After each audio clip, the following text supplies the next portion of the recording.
Chalo, in today's class we'll be discussing about connected motions. Okay, so we'll note down the heading connected motions.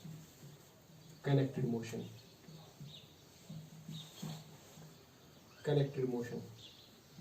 Okay, let me tell you something about connected motions. देखिए क्या होता है इसमें, क्या हम करते हैं usually a system contains many objects which are connected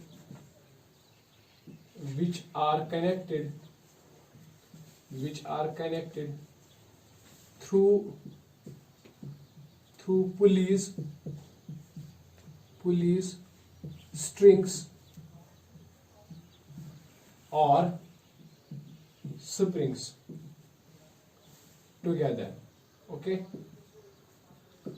ठीक, देखिए क्या होता है कनेक्टेड मोशन में हम क्या करते हैं, एक सिस्टम होता है, उस सिस्टम के अंदर बहुत सारे ऑब्जेक्ट्स होते हैं, बहुत सारी बॉडीज होती हैं, और उन ऑब्जेक्ट्स उन बॉडीज को हम कनेक्ट करते हैं थ्रू पुलीज या थ्रू स्ट्रिंग्स, या फिर हम उनको कनेक्ट करते हैं through spring systems. Okay, let me say something.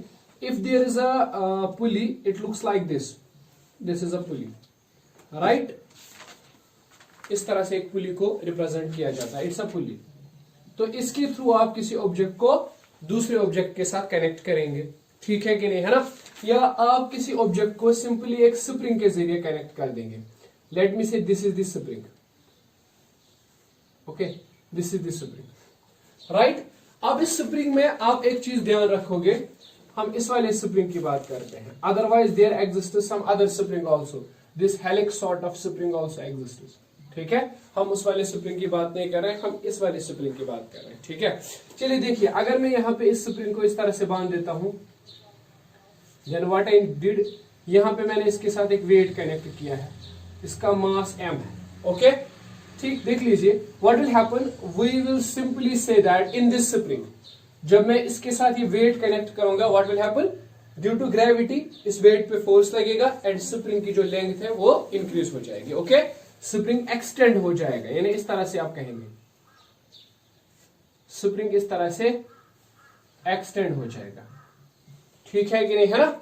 Suppose इसकी जो लेंथ है पहले L1 थी, अब इसकी लेंथ जो है ना बाद में L2 हो गई. ओके, सो यहां से यहां तक जो लेंथ है ना, extension, that is called as X. Okay, this is the extension produced in the spring. Due to what? Due to this load, or we can say due to this force. Okay, so we can say that in this spring, extension is directly proportional to load. Okay, extension is directly proportional to load, right? So we can say extension means some increase in length. I can say it X, and say for example, what is load? Load is in fact a force. Okay, it's a force. So let us write it F.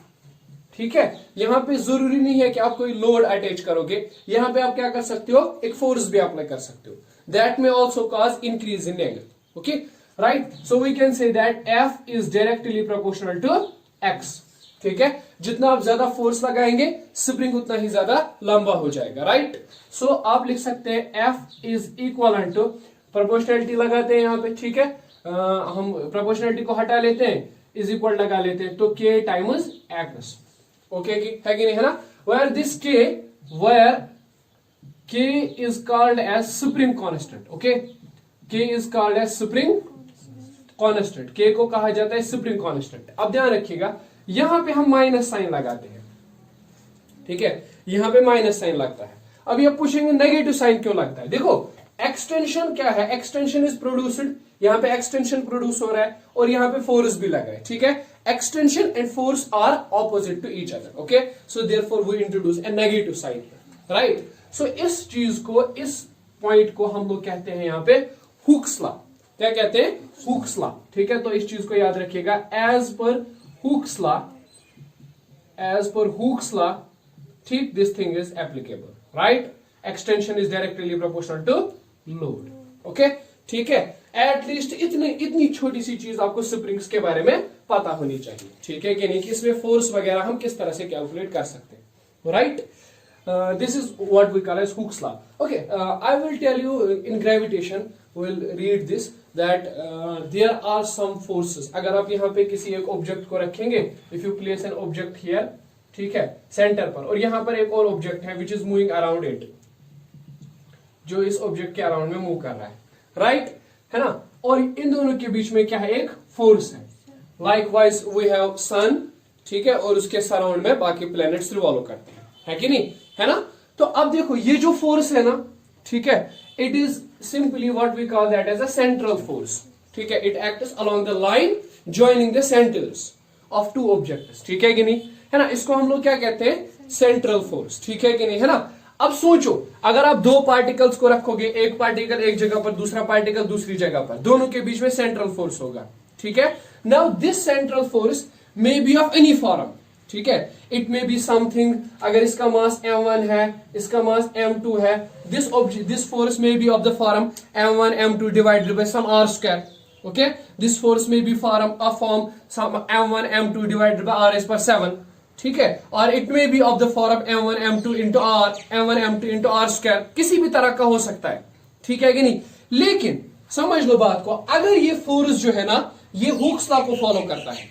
अगर ये force किस चीज को follow करता है, Hooke's law को follow करता है. मतलब इन दोनों पार्टिकल्स के बीच में जो डिस्टेंस है, लेट अस सपोज r है, अगर ये force F is directly proportional to r, अगर ये फोर्स इस तरह से है, F is directly proportional to r, जैसे कि यहाँ पे F is directly proportional to x, अगर ये फोर्स इस तरह का है, तो हम कहेंगे कि ये फोर्स कौन सा लॉ फॉलो करता है, हुक्स लॉ फॉलो करता है, राइट. ठीक, या अगर ये फोर्स इस तरह से है, F is inversely proportional to r square, तो हम कहेंगे कि ये फोर्स कौन सा लॉ फॉलो करता है, इनवर्स स्क्वायर लॉ फॉलो करता है ना. जैसे कि ग्रेविटेशनल फोर्स है, it follows inverse square law, right, G m1 m2 by r square, right. जैसे कि कूलम्ब्स फोर्स है, right, Q1 Q2 by r square, so they follow inverse square law, right. ठीक, they may follow some other law also, इसमें कोई problem नहीं है.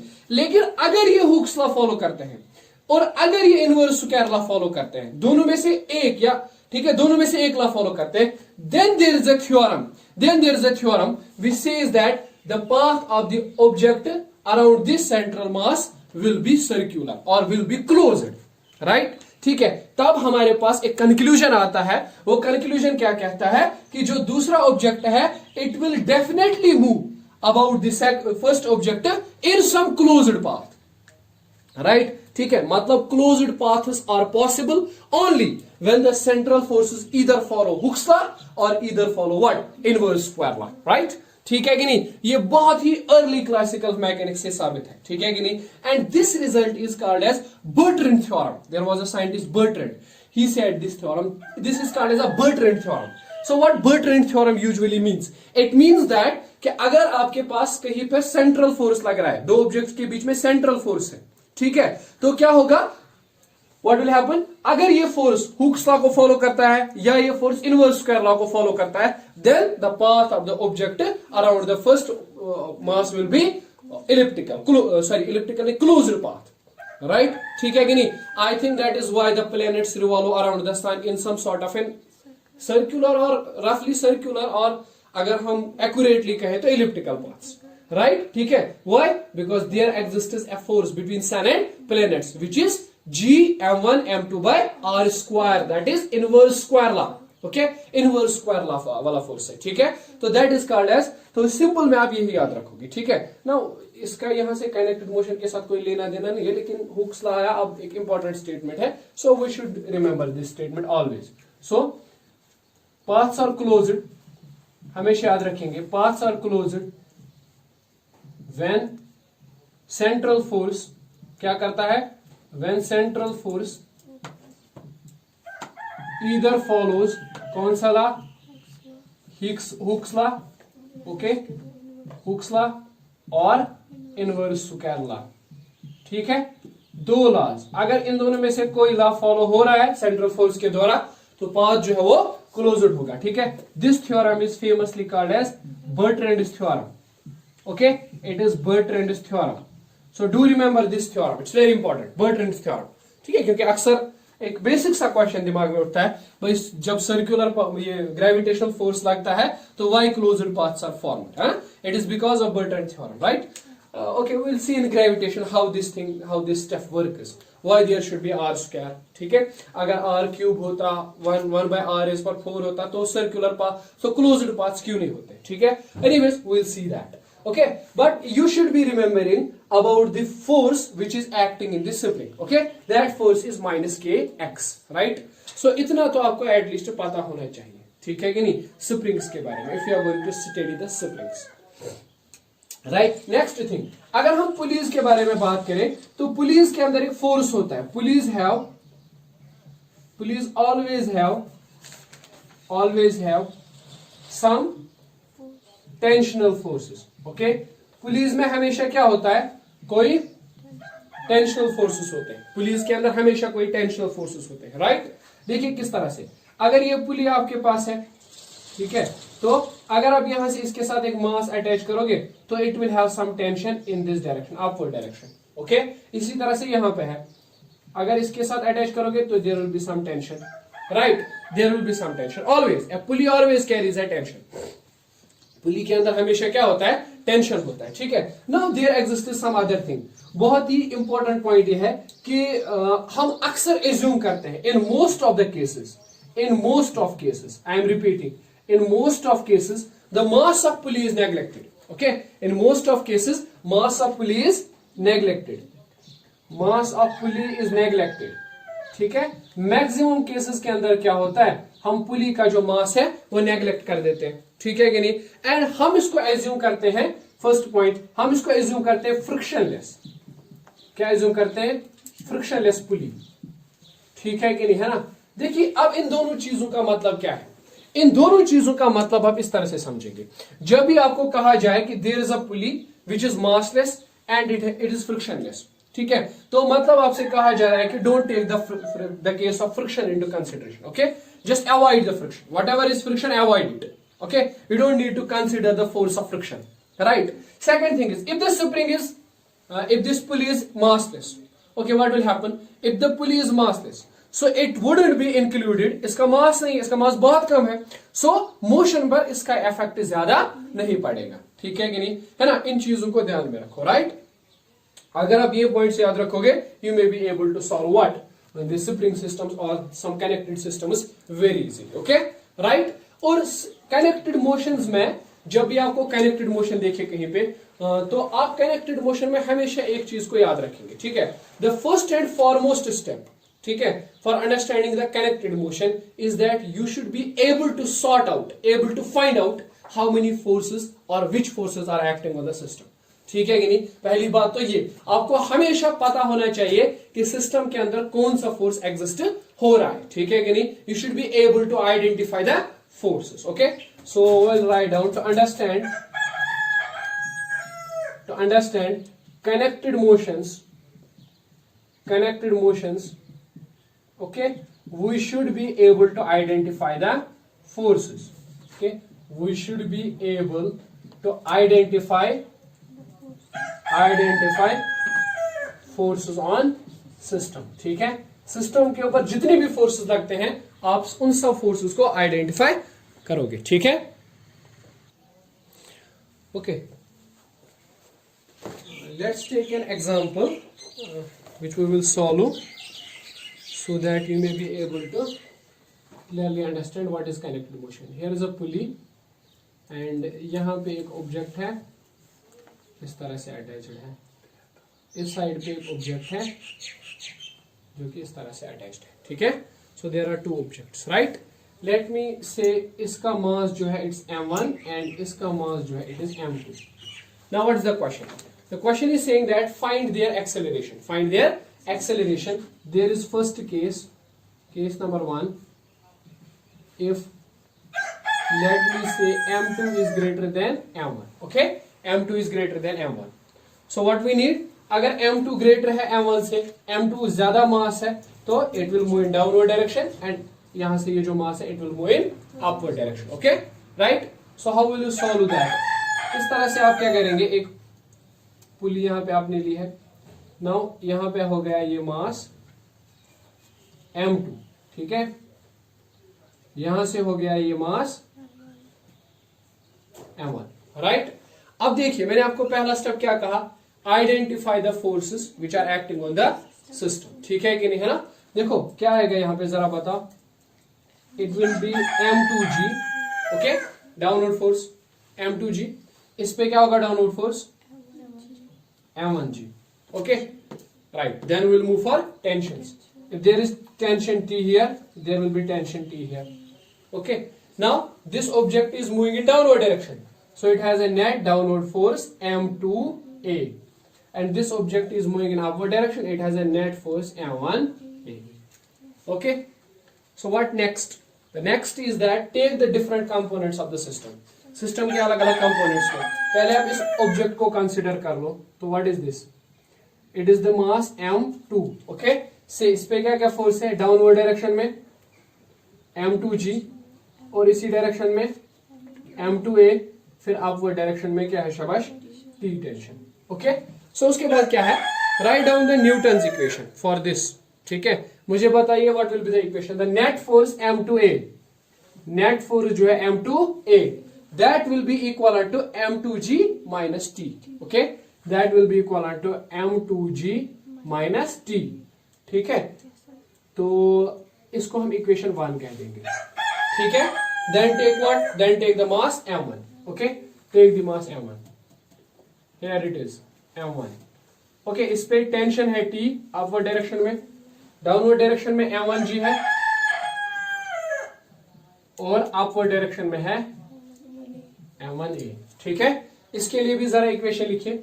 तो net force जो है m1a, that is equal to T minus m1g. Okay, let us call it as equation 2.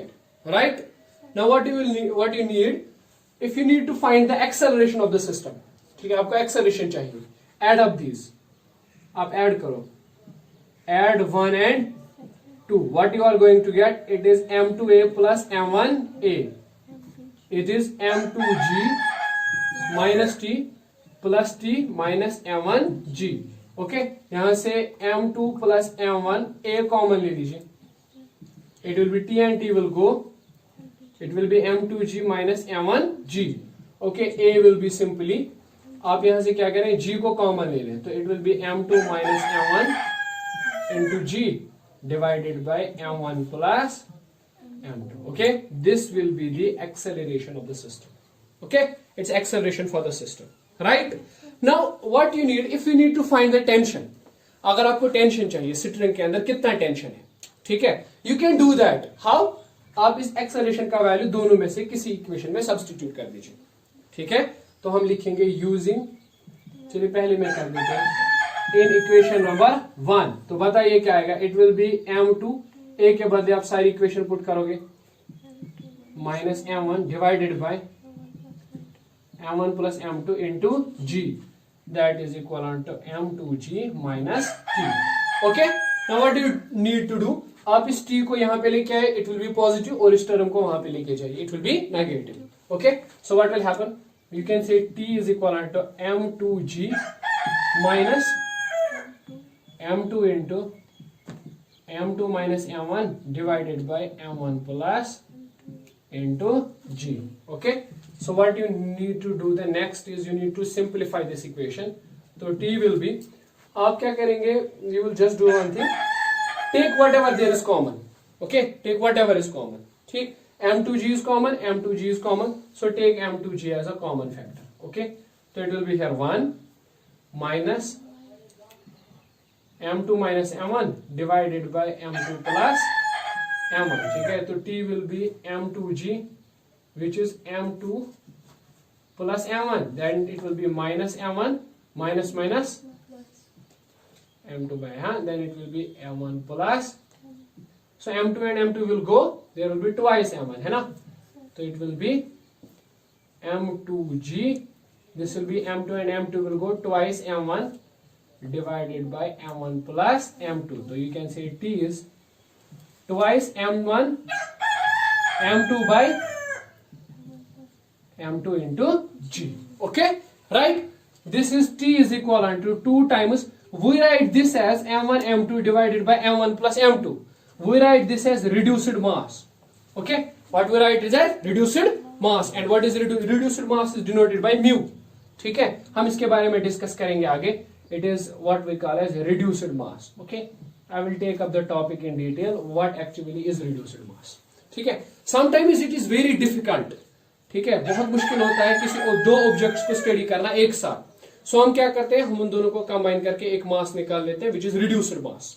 ठीक है, यानी हम इसको कहते हैं reducing the two body problem to single body problem. ठीक है, will be discussing anyways that in detail, but this is the tension 2 times mu g. Okay, and this is the acceleration produced in the system. Okay, you may write down this. Chaliye, we will be discussing second case. If say for example m1 is greater than m2, so what will happen? अगर m1 ज्यादा है m2 से, तो the system will move in this direction, downward direction. Okay, m1 will go down whereas m2 will go up. ठीक है, चलिए ठीक है, बताइए मुझे अगर इस तरह से है सिस्टम तो व्हाट विल हैपन. यहां से है m1, ओके, और यहां से है m2. Now m1 will go down, so m1 है यहां पे, तो डाउनवर्ड फोर्स होगा इस पर m1a, क्योंकि ये डाउन जाएगा.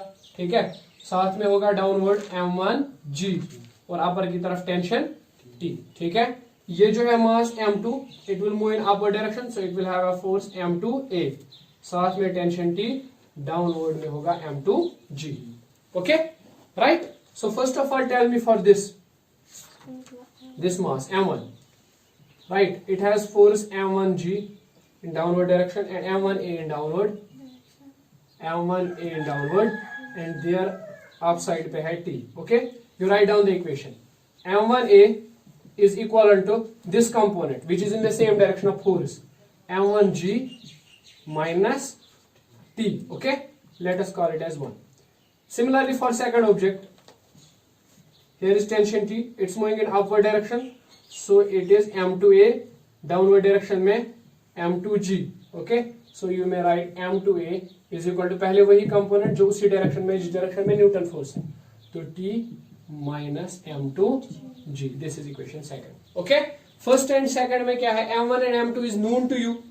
ठीक है कि नहीं, t नहीं पता है, टेंशन नहीं पता है, और दूसरी बात एक्सेलरेशन भी नहीं पता है. So these are two equations containing two variables.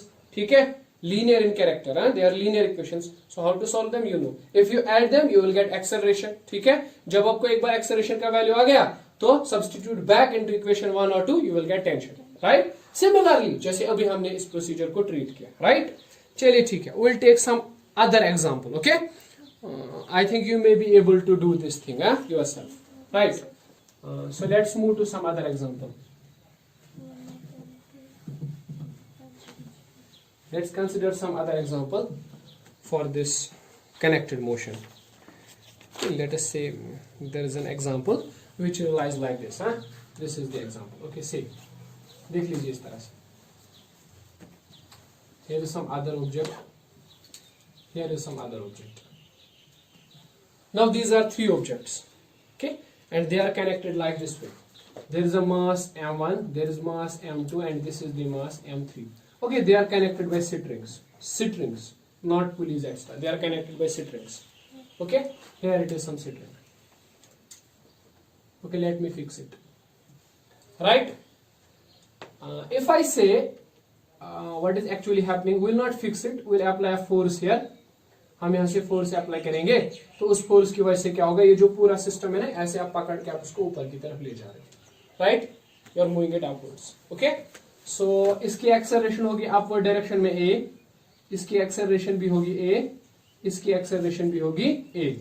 Okay, what you need to find out this acceleration. Right, आपको चाहिए एक्सेलरेशन. ठीक है, और दूसरी बात देखो, अगर m3 यहाँ पे है, this is m2 and this is m1, what will happen, जैसे आप इसको ऊपर खींचोगे there will be tension t.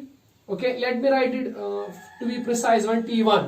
Okay, let us write this thing as t2 and let us write tension here t3. Okay, आपके पास तीन objects है, तो तीन तरह के स्ट्रिंग्स यहाँ पे, तो tensions are t1, t2 and t3. you need to find t1, t2 and t3. Okay, आपको t1, t2, t3 चाहिए. ठीक है, और साथ में क्या चाहिए, सिस्टम की एक्सेलरेशन. Okay, will start. कोई बड़ा मसला नहीं है, पहले हम इस m3 को ले लेते हैं. चलिए देख लीजिए बेटा, m3 को ले लेते हैं.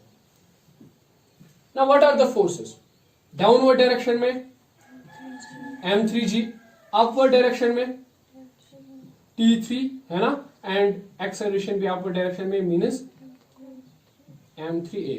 Okay, write down the equation, simple है, लिखो m3a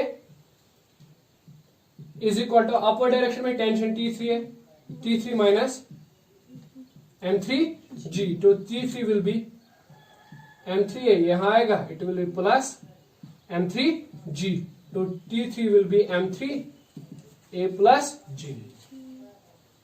Okay, it looks like something elevator, huh? It's moving in upward direction, right? In fact, it is an elevator. Okay, now moving to the mass m2. Now tell me, m2 का क्या माजरा है, क्या किस्सा क्या है यहाँ पे m2 का? हमें क्या निकालना है? Tension T2. ओके, यहाँ पे टेंशन T2 है. अब बताइए टेंशन T2 किस वजह से है? It is due to the weight of both m2 and m3. Okay, क्योंकि T3 यहां पे है, इसके नीचे क्या क्या है, m3 भी है m2 भी है, तो दोनों की वजह से जब दोनों का वेट डाउनवर्ड होगा तब जाकर टेंशन T2 क्रिएट होगा. Okay, right. सो हम यहां पे ये जो लेंगे ना इस तरह से, it will be a mass of m2 plus m3. Okay, will consider both of them together, right. In case of T1 what you will consider, m1 m2 and m3 together, because जब तीनों का weight downward direction में तब जाकर tension T1 create होता है. तो obviously T1 is greater than T2 then greater than T3. Okay, let me see now what is this acceleration, this weight m2 plus m3 into g. Okay, and then there is acceleration, वो तो पता ही है, that is m3 plus m2 into a. Okay, you write down the equation. The net force is m3 plus m2 into a, which is equal to upward direction में T2 है minus m2 plus m3 into g. Okay, तो T3 will be m3 plus m2, ये यहाँ आएगा तो तब common निकलेगा, then it will be a plus g. Okay, is it clear? है ना, अब आएगा ना, मतलब इस फैक्टर को यहाँ पे लेके आओ तो प्लस फिर कॉमन वगैरह जो भी है ना. अब बताओ थर्ड के लिए जो अपर पोर्शन है, ये T1, what you will consider, m1 m2 and m3. Okay, this will be m1 plus m2 plus m3, है कि नहीं, है ना. तो डाउनवर्ड फोर्स क्या होगा, m1 plus m2 plus into g, and then it will be upward force, that is m1 plus m2 plus m3 into, तो you will write a is equal to, जैसे बाकियों के लिए लिखा, देखो T3 के लिए क्या आया, m3a plus g, T2 के लिए क्या आया, m2 plus m3 a plus g, अब थर्ड के लिए क्या आएगा, m1 plus m2 plus m3 a plus g. Okay, if you do it you will get it, ठीक है, but I am saying simply, ठीक है, by symmetry. So we can say m1 plus m2 plus m3 into a plus g. Okay, this is the acceleration of the system. ठीक, right? Sorry, T3. Okay, sorry, T1. Sorry, it will be T1. Tension T1. Okay. Now you may be able to find out. हाँ? अब बताइए मुझे what is the acceleration of system? What will be the acceleration? Okay, acceleration of whole system. नहीं, acceleration of whole system. All the three have same acceleration A. Right? You need to find this acceleration A. Now, how will you find? See, if we apply Newton's third law of motion, second law of motion, what we'll get? Force is equivalent to mass into acceleration. Okay? You will get it from here. Right? है ना? So, acceleration किसके बराबर आएगी? It will be what is the total force on the system divided by its mass. That is m1 plus m2 plus. Now we'll say, Miss sir, what is this F? This F is the force जिसकी वजह से ये पूरा system ऊपर की तरफ जा रहा है. ठीक है कि नहीं? बिकॉज जब आप उस फोर्स को अप्लाई करोगे तभी तो सिस्टम के अंदर एक्सेलरेशन आएगी ना. F is the force due to which the whole system is moving in upward direction. Okay? उसी वजह से एक्सेलरेशन है. ठीक है? तो where we'll write F is simply a force due to which whole system moves upward.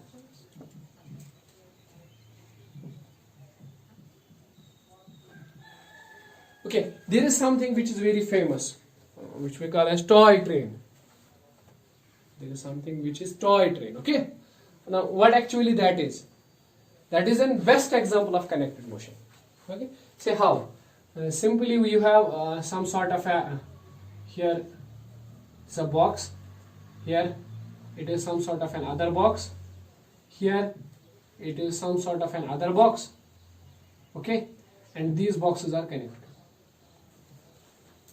Okay, right? Say this is the engine of our toy train. It's pulling it. Alright? So this is the best example of what? The connected motion. You may analyze the system. You may find out this, इस मास की acceleration क्या है, इसकी क्या है, इसकी क्या है. Similarly, जैसे आपने इसमें किया. Okay? वो घबराने की बात नहीं है. अब ये जो है, it is in vertical format. Now this is in horizontal format. The things will remain same. Okay? Almost the things will remain same. Okay, we will deal with this one sort of a case with this. We will be dealing with it. Okay? First you note down this.